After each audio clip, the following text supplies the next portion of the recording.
I saw a few commentators say, okay, the Black Lives Matter protests, in southern Florida that included references to Marxism are really not a good way to appeal to Cuban voters. Hmm. So, did I just wonder if there's an autopsy where they say, "Wow, the Black Lives Matter organization and its founders who came out saying, by the way, we're trained Marxists, may have cost us Florida."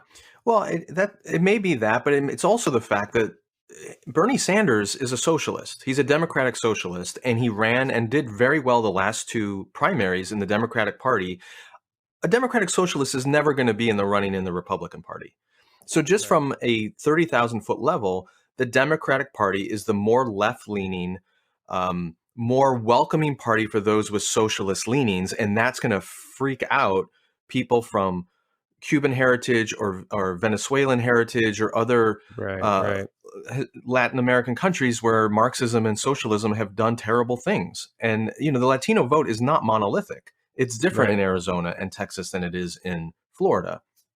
But yeah, that's a big problem. And I do wonder if I've just had my nose in a lot of immigration history right now because I'm working on another script for a video. But I do wonder if we are seeing the early stages of Latino Americans being broadly accepted as white, Mm. because we've seen that in the past where Roman Catholics were not considered white when they came to this country in the early 20th century. Jews were not considered white when they came to this country. Eastern and Southern Europeans were not considered white when they came to this country.